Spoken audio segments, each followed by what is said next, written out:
অর্থাৎ সৌদি আরবের পবিত্র মক্কার মধ্যেই সারা বিশ্বের কোরআনের প্রতিযোগীদের সাথে এবার ইনশাল্লাহ অংশগ্রহণ করবেন প্রতিযোগিতায়।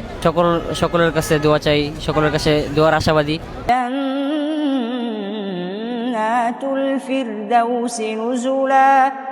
আলহামদুলিল্লাহ, সত্যি একটা গর্বের বিষয় যে প্রত্যেক বছর আমাদের এই প্রিয় মাতৃভূমি থেকে আমাদের এই দেশের সম্পদ যারা কোরআনের পাখিরা বহির্বিশ্বে যে আমাদের দেশের গর্ব হয়ে এবং আমাদের দেশের সম্মান নিয়ে ফিরে আসেন, সেই ধারাবাহিকতায় আমাদের প্রিয় আর রায়হান ইন্টারন্যাশনাল মাদ্রাসা থেকে আমাদের প্রিয় জাকারিয়া পবিত্র মক্কায় অর্থাৎ সৌদি আরবের পবিত্র মক্কার মধ্যেই সারা বিশ্বের কোরআনের প্রতিযোগীদের সাথে এবার ইনশাল্লাহ অংশগ্রহণ করবেন প্রতিযোগিতায়। আল্লাহ যেন জাকারিয়াকে যেন প্রথম স্থান হওয়ার তৌফিক দান করেন এবং দেশের সম্মান যেন সে নিয়ে আসতে পারে। আমি একটু জাকারিয়ার কাছ থেকে একটু অনুভূতি জানতে চাই, তুমি একটু সবার কাছে দোয়া চাও, আল্লাহ যেন তোমাকে তৌফিক দান করেন, এই দেশের গর্ব হয়ে যেন ফিরে আসতে পারো, সেজন্য দেশবাসীর কাছে দোয়া চাওয়াটা আমি উচিত মনে করি। আসসালামু আলাইকুম রহমতুল্লাহি ওয়া বারাকাতুহু। আমি দেশবাসী সকলের কাছে দোয়া চাই। এখানে এই বিশাল এই বড় এক দায়িত্ব, এটা আমার যোগ্যতা দিয়ে সম্ভব না কভার করা। সকলের কাছে দোয়া চাই, সকলের কাছে দোয়ার আশাবাদী। সকলে দোয়া করবেন, আপনাদের দোয়া দিয়েই আল্লাহ তাআলা চাইলে সম্ভব এই রেজাল্ট করে আসা। আসসালামু আলাইকুম।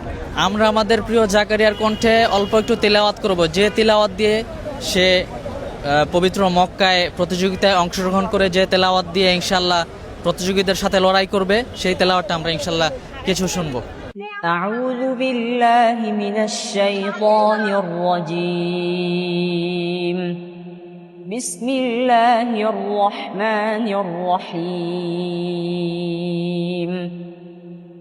إن الذين آمنوا وعملوا الصالحات كانت لهم جنات الفردوس نزلا خالدين فيها لا يبغون عنها حولا قل لو كان البحر مدادا لكلمات ربي لنفد البحر قبل أن تنفد كلمات ربي ولو جئنا بمثله مددا قل إنما أنا بشر مثلكم يوحى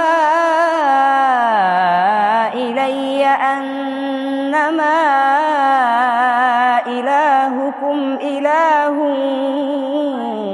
واحد فمن كان يرجو لقاء ربه فليعمل عملا صالحا ولا يشرك بعبادة ربه أحدا صدق الله العظيم. সবাই আমাদের প্রিয় জাকারিয়া ভাইয়ের জন্য দোয়া করবেন, আল্লাহ যেন তাকে দেশের সম্মান বয়ে নিয়ে আসার তৌফিক দান করেন। আসলে সত্যিকার অর্থে পবিত্র মক্কার মধ্যে যেখানে মুমিন হৃদয় যাওয়ার জন্য সারা জীবন আকুতি জানায়, সত্যিকার অর্থে এই মক্কার মধ্যেই এই কোরআন প্রতিযোগিতা করা, এটা আসলে অনেক বেশি গর্বের। আমি অনেকবার উমরা করেছি আলহামদুলিল্লাহ, তবে আমারও একটা চাওয়া ছিল যে বাংলাদেশ থেকে, আমি এখনও চাই বাংলাদেশ থেকে যেন প্রতিনিধিত্ব করে প্রত্যেক বছর যেন আমাদের এই বাংলাদেশের কোরআনের হাফেজরা যেন প্রথম স্থান অধিকার হয়ে ফিরে আসতে পারেন ইনশাআল্লাহ। সবাই জাকারিয়ার জন্য দোয়া করবেন, আল্লাহ যেন তাকে ভালো একটা রেজাল্ট করে দেশে ফেরার তৌফিক দান করেন। আসসালামু আলাইকুম।